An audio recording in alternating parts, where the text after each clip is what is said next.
So yeah, I hopefully what I'm about to say is going to fit in really well with what you just heard, and I'm just going to try to make it a little bit more local too. Um, so I,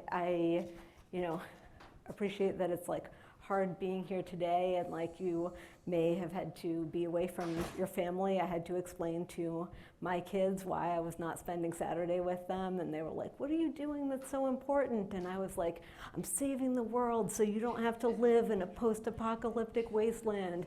And my 11-year-old was like, "No, you're not." And my 9-year-old was like, "I'm just a kid, I don't care about that." So anyway, but I do think this is really important, and so I wanted to, make the time to talk about it with you. So, and I'm an emergency medicine physician, just like several of our other speakers here, and I am the current chair of our Climate Change and Health Committee at the Rhode Island Medical Society. And I'm going to bring it back to that at the end, because I just hope that anyone here who is in the medical profession who is not a member already will join us. So I put a slide up here about Stephen Porter, because Professor Porter came to speak at our Climate Change and Health Committee a couple of months ago, and he was just so compelling and so wonderful. I really wanted him to come here and speak today, but he wasn't able to make it. And so I'm, with his permission, reusing and recycling his lecture a little bit. I changed it, but I wanted to give him credit for that. He said, use whatever you want, and he has this book that is 4.6 stars on Amazon, so give it a consideration. And I have nothing to disclose. So these aren't really learning objectives, but this is just kind of what I'm going to briefly talk about, and I'll try to be concise, but I'm just going to talk a little bit about current state of affairs in terms of advocacy on climate change and health, and then also why we need it, and ideas for moving forward. So I think that everyone here is really well versed already in things that we as individuals can do about reducing, let's say, our carbon footprint. After all, the survey that we took when you registered said that 30% of you are vegetarians already, compared to 5% of the general population. So, but you can see that the things that individuals do that are the biggest impact things have to do with kind of energy and transportation. So this kind of carries through not just to individuals, but also to institutions. Energy use and transportation are really big factors in what kind of causes emissions and of greenhouse gases. And so specifically for our state, for Rhode Island, this is data on our greenhouse gas emissions showing that transportation, that electricity and heating are really some of the top ways in which we're generating those greenhouse gases. And we passed this landmark legislation that you probably all have heard about, called the Act on Climate, that said that we're going to be at net zero by 2050. But right now, that's not necessarily looking so possible. It's highly questionable. And so it's really important that we kind of laser focus on that and put a lot of pressure on everyone who has the power to help make that a reality. And so I also wanted to share for right now some of the legislative priorities. These come from the Environmental Council of Rhode Island, which is like a conglomeration of all the organizations you can imagine, like land trusts and different, like the Audubon, kind of get together and they say that these are some of our priorities. And so they chose these three particular priorities and just published them. Now the legislative session is essentially almost over for this year. And they were all held for further study, essentially, but they came up in committee, but from what I can see, looking up the bills. We're not done yet. You're not quite done yet. That's true. That's true. Please, we have an expert here, and so if you have anything to share about what else we can do to possibly make these things happen, please do share with us. But so those are just some things about what's currently going on in Rhode Island. And you know, if you have the chance, some of those here in this room have been there with me at the State House, but we've gone and done testimony, and our testimony as people who are either in education or in healthcare is very powerful. And so I think that when we bring that academic perspective and bring our perspective dealing with patients, any of those things are really helpful. And so we've been submitting testimony written, we've been showing up to the State House, and we want to keep doing that. And I encourage you to do it too, because it actually is really empowering to feel like you're there, able to share how you feel and some really important data with people who need to hear about it. So I just want to slightly lens shift from what we were talking about, like you know, things at a household level, maybe up to like more complex institutions or organizations. So like this was about Brown University, and so Brown University is got many buildings, it's made up of all these different entities, it's using a lot of energy, and it's emitting 50,000 of the kind of megatons of CO2 equivalents per year. And that's a lot, because for an individual, it's like in Rhode Island, it's like 10 average emissions. So, but the sources for Brown are similar to the sources from your household, in that there's a lot of just heating and powering of things that's going on there. And so there are things that Brown can do in order to try to reduce the emissions that they have. And they do have a plan to achieve this. Brown University has said that they're going to achieve 75% reduction of emissions by 2025 and net zero by 2040. So, so even more ambitious, which is great.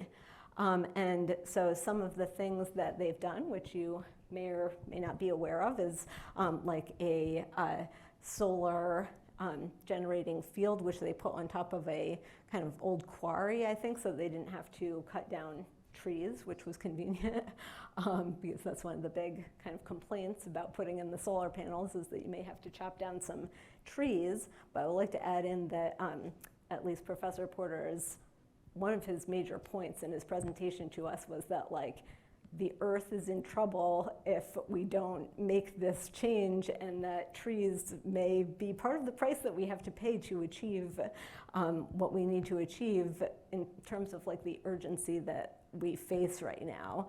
And so he was not a believer that we need to avoid solar to preserve the trees in this case.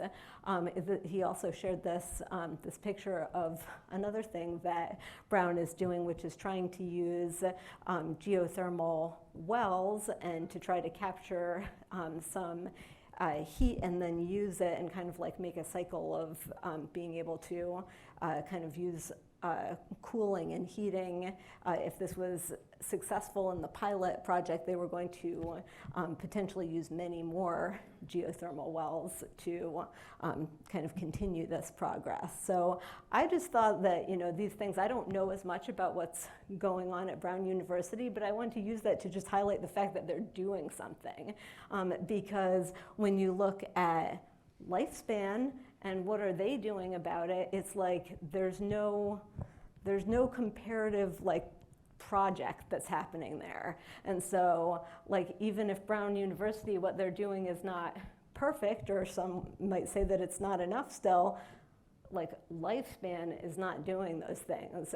They haven't made commitments to reduction of emissions. They haven't said that they're going to be net zero at any given time. Someone's going to have to make them do that. And we are the ones who need to make them do that sooner than later, because otherwise they're just going to wait as long as possible until they get forced to do it by the government. That's not going to happen fast, right? That's what we were just talking about. And so these are just, you know, a few of the things that you'll find if you search online for lifespan and sustainability. There's almost nothing. They just have this buried thing on their website about how they're good corporate citizens and, you know, they recycle. And it's like, that's clearly not enough. That doesn't cut it at all compared to what other health systems are doing. It's just kind of like, you know, the way some say that, like, we're here in Rhode Island and this is kind of like the land that time forgot because the states around us are doing so much more and they've got stronger laws and they're doing all these things. Well, Lifespan being one of our biggest employers and one of our our biggest hospital system is, you know, what we really need to like influence to be able to change what's happening here. They're just not. They're not keeping up with the times. And so I think that everything they've put out is just kind of like greenwashing and just kind of not very impressive. So in terms of the sources of greenhouse gas emissions, these are the top ones in the state. These are like they're mostly power plants, and one of them in the top 10 here is Rhode Island Hospital's power plant, that it has a natural gas diesel-fueled plant that is generating all these emissions. And, you know, so Brown University is right there too, but you can see that, like, Rhode Island Hospital is doing worse, but, like, they're not taking action in order to address the problem that they're creating with this. So, you know, I actually had no idea when I started 7 years ago that we had, like, our own hospital power plant. But you can see why, even if you don't work for Lifespan, and you know, maybe you're not even in healthcare at all, but this is still important because this is where a major source of emissions is coming from. So the bottom line is that I feel that we really need to be advocates at our hospitals, and that we need to work together as an interdisciplinary group to try to convince the people who need to hear it that they need to take action and that they need to do it now. And to go along with what Dr. Collins was just saying, I think that voluntary agreements are better than nothing, but they're not what we need. We need to mandate our institutions to adopt some kind of standard metrics that they will transparently share with us as a business about what they're doing and what they're emitting, just like other, the vast majority of the businesses in the S&P 500 are sharing in their annual report exactly what they do, like the Coca-Cola company is publishing, these were our greenhouse gas emissions, this is what we're doing about it, this is how much we've reduced it. But we're not doing that in the healthcare sector, and Lifespan obviously isn't doing anything like that. And so it's really important that we push for what we can do to get our institution to realize that these changes are coming and they're really important, and the people who work for you and the people who are your patients and your stakeholders care about this. And it's about our health and not just our livelihoods or our interests or our hobbies, but it's critical. And so these are the things that I think we need, that I want to do, and this is what I'm hoping to be a next focus now that I'm finished with planning this symposium, and I hope that you all will join me. So just putting out a last plug for the Climate Change and Health Committee, but obviously I want to work with other entities as well. So if anyone is interested in this, I think that we shouldn't be in our silos. We need to get together and be a more powerful voice by collaborating. That's it. Thank you.